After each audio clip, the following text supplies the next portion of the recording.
Hello, everyone. Thank you so much for checking out this video here on Show Style and Spirit.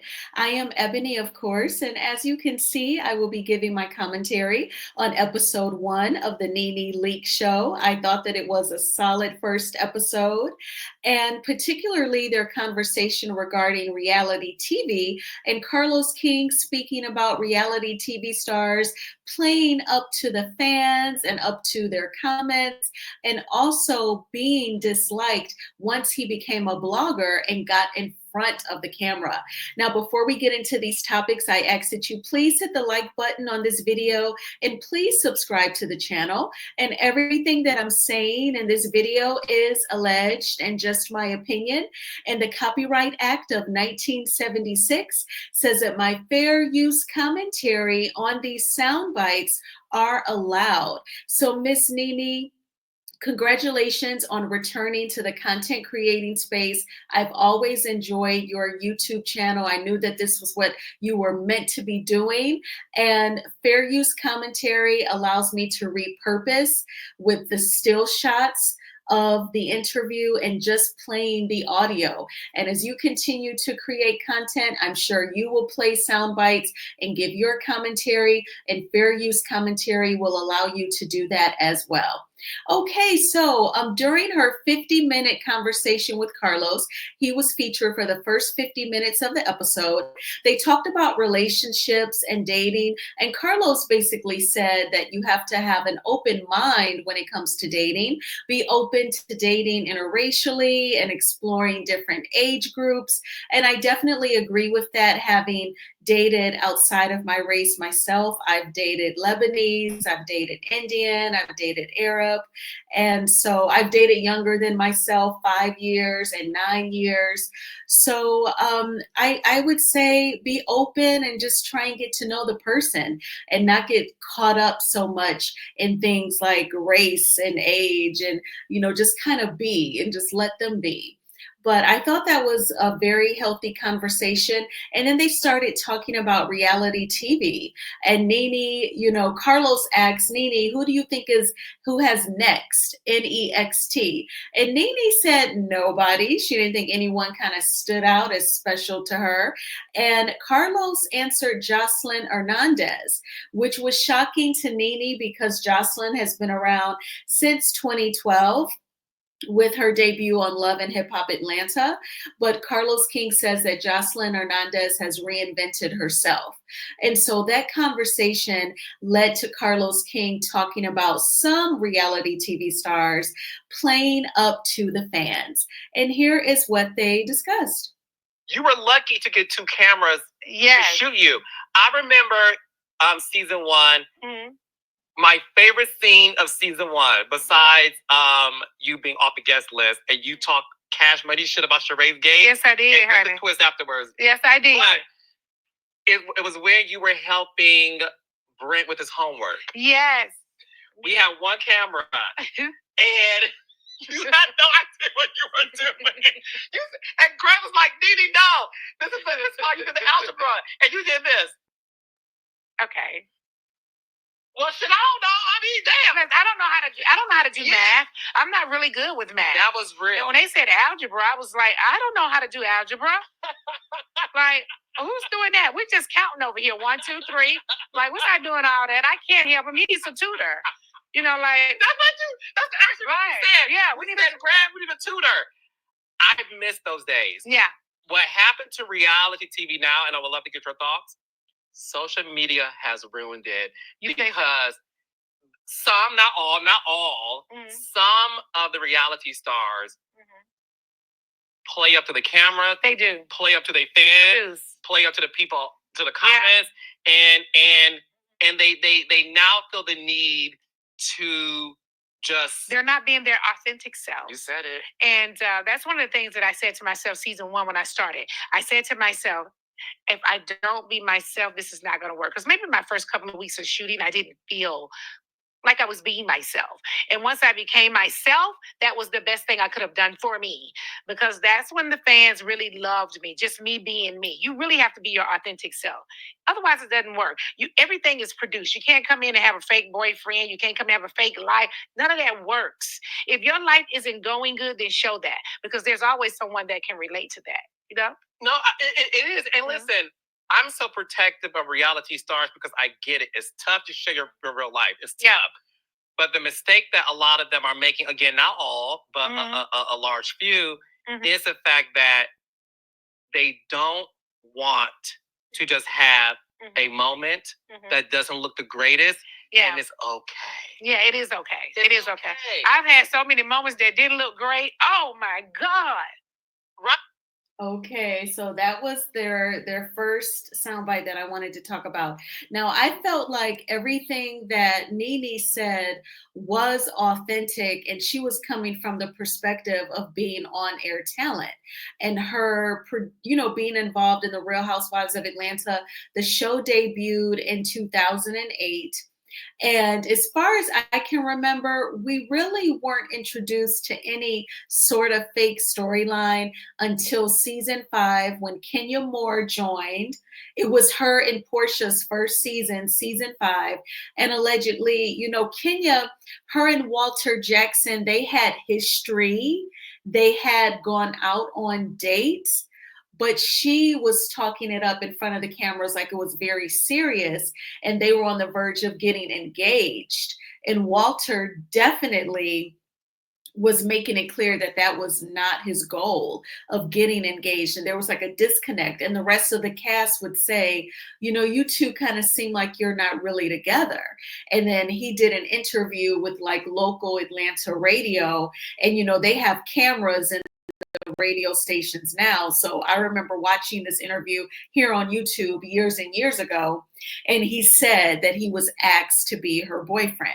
Allegedly, that's just what Walter said. So in the beginning of reality TV, the conversations were super authentic, and Nene is right. That is when reality TV is good, even if your life isn't going well and you're brave enough to share that.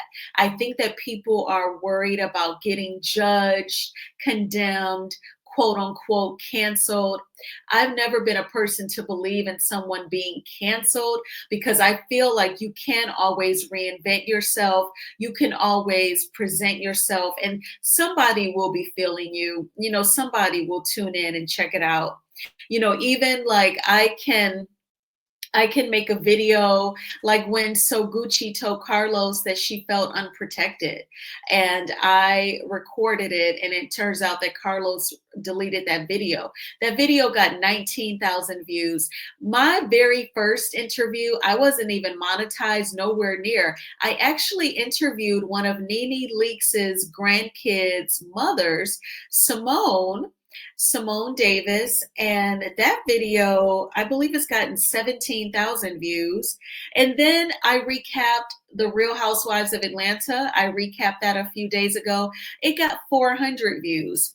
So even if someone, if a vast majority isn't feeling you on one subject, somebody will, is the point that I'm making. So I felt like everything that Nene said was totally straight from the heart, and I got it. Now, with Carlos, he was saying that social media has ruined reality TV, and that some reality TV stars play up to the fans and their comments. But Carlos, some of your own cast members, Marceau and Letitia, when they went live on their Instagram a couple months ago, Marceau used the term, lazy producing, lazy producers. And I'm paraphrasing, of course. He said that there are some producers who actually, instead of following the reality, a term that Carlos uses, Marceau said that lazy producers actually refer to social media to guide how they do their job to produce the next coming season of their show of Love and Marriage Huntsville. They actually refer to social media as their source for how they're going to go about doing their job. So I think that if on the production side, producers do not want all reality TV stars or the few who do it to play up to social media, then probably the producers need to set the tone as well to make sure that they are not referring to social media to guide how they do their job as well. It's appearing that it must be a two-way street if the on-air talent is calling producers lazy, and then the executive producer is saying some reality TV stars play up to social media, the fans, and the comments. So that was just something that I definitely wanted to point out about their conversation.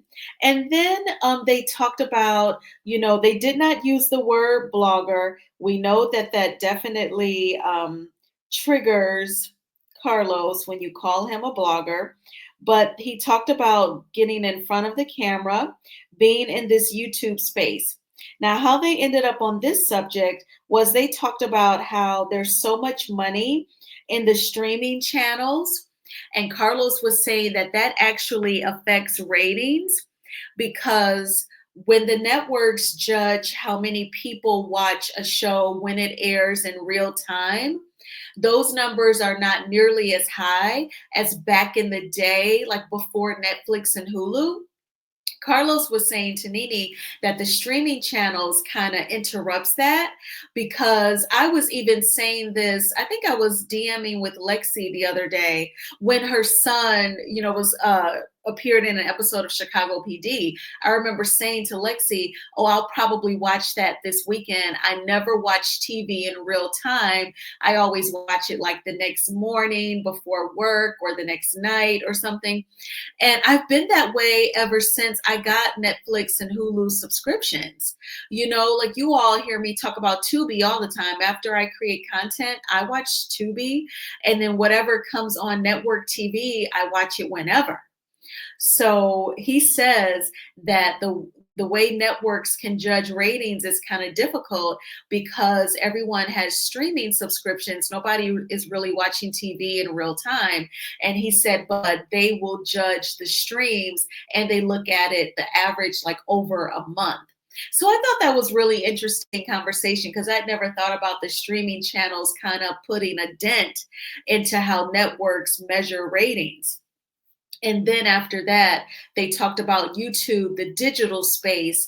And that is when Carlos King talked about being in front of the camera and the HATE that he gets. Overnight, with that first episode, Yeah. eyes popping, lips busting. Mm-hmm. You were an overnight success in that sense. Mm-hmm. Were you ready for it? No, I know the exact place and where I was when I said to Greg, "Oh, I think I'm famous." No, seriously, that's what I said to myself. It's like winning the lottery, right? I walked into the airport, and that's when I knew that this show is big. Greg was even looking at me like, people in this airport know who you are. People were saying, Nene, Nene, Nene, the whole step of the way going through the airport. I was like, oh my God, I must be famous now. I must be famous. I didn't realize the number of people that were watching the show. When we started, we didn't have Instagram. Right. We didn't even have Twitter.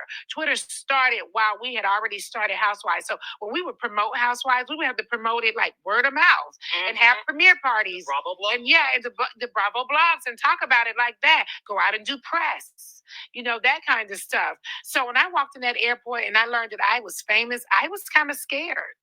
Wow, I'm famous. Bitch, now what we do next? Let me ask you this because I know we're running out of time here. What's next for you? Angel soft. Well, it's gotta be soft. Sorry, you guys, that's a commercial break. I'm just waiting for it. There we go.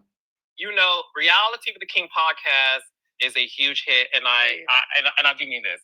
Mm-hmm. Our one-on-one in-person sit-down interview took that podcast into a different direction. It really did. And your advice to me meant the world to me, and I listened, and I thank you for the success. Well, I'm so proud of you. I really am. This is really good for you. Thank you. You found what you need to be doing. Thank you. So you're going to only get bigger from here, yeah? Yeah, God is good. Listen, I'm following God's divine order. I want to do more of this. I do want to figure out the next phase of reality television. Yeah. There's something that I think is missing, and I want to find it. Okay. Because it's oversaturated in some places, but I want to find the next big thing. Well, can you tell me why a lot of gay shows don't last? What is up with that? Because I actually have an idea for a great show. Okay. But every time I mention it to someone, they're like, the gay shows don't work. They don't get the support. I don't. The thing is this: I created a show called Styling Hollywood with a gay black couple named Jason Bolden and Adair Curtis. Jason Bolden styles Taraji. And I know Jason. It was on Netflix. Mhm. People love the show. Unfortunately, at the time, it did not get the views it needed. But I think timing is everything. Yeah, I remember timing is a time everything. there wasn't any black female ensemble shows. That's true. And there's a lot. So Yeah. I don't think it will never happen. I think in this day and age with streaming and digital, you got to find the right show. But I believe in it, and I want Yeah. to see my community on camera. Because I will tell you this. Okay, so it was a good conversation, both with reality TV and them just discussing traditional networks, streaming, and the digital space like YouTube, and the relationship talk. But Carlos says that he has been HATED from making the transition from behind the camera to in front of the camera. I know that he does not like it when he is very critical of other shows and other reality TV stars. And people say, well, what about addressing the issues on your porch at your home? Sweep around your own front porch before you try to sweep around others, right? So I think that's what he is referring to. He even said that some people who were raindrops are now in the muddy waters. And I think that's just probably a part of any time you're going to be like some sort of public figure or have some sort of opinion that you've made public. Some people may scrutinize it. Some people may judge you. Some people may scrutinize it and find something to pick apart, or find something to almost try and pick a fight with you. So I think, Carlos, all you can do is create the content that you want, continue to do whatever it is that you want, and just go on about your business. But I wouldn't even say that it's hatred or anything like that. I think that it's just people reacting to you expressing your opinion. Now, as far as the specific critique for you to focus on the reality TV shows that you produce, give it the same amount of energy that you do the other shows, I think that's fair when you have your audience is also some of the same viewers who view the shows that you produce. I think that if they are watching your critiques of other reality TV shows, and then they're also watching the shows that you produce, I think that that's quite natural for them to express their frustrations. If they're like, well, all of the time and energy and critique that you give to these other shows, are you hearing any of us when we express similar concerns about the shows that you produce? I think that that's a very natural reaction to your critiques of other reality TV shows. I think that when it comes to Carlos King and his podcast, that is more of a unique situation where he is producing some shows and then he also gives commentary on other reality TV shows. I mean, Andy Cohen, you don't really see him specifically dedicating episodes of Watch What Happens Live where he's giving commentary on Love and Marriage Huntsville and Love and Marriage DC. He's, there's not other producers of other reality TV shows critiquing the reality shows on OWN. What Carlos is doing is he's kind of like a lone ranger where he produces reality TV and then he also gives commentary on it. So he has to factor that into what people is saying about him. And I don't really think that it's hatred. I think that it's their opinions and their reaction to his commentary on reality TV. But what did you all think about Nene and Carlos King's conversation? What did you think about what he had to say about reality TV stars playing up to the fans and their comments, and what he describes as being hated for being in front of the camera here on YouTube? I thank you all so much for checking out this video. Please hit the like button on this video as it is a free way of supporting the channel. And please subscribe to Shows Style and Spirit if you have not already done so. By the time you see this video, it will be a fantastic Friday. So happy Friday to you. I hope that you all are having a safe and pleasant day and a great start to the weekend. And I will certainly talk with you all soon. Bye.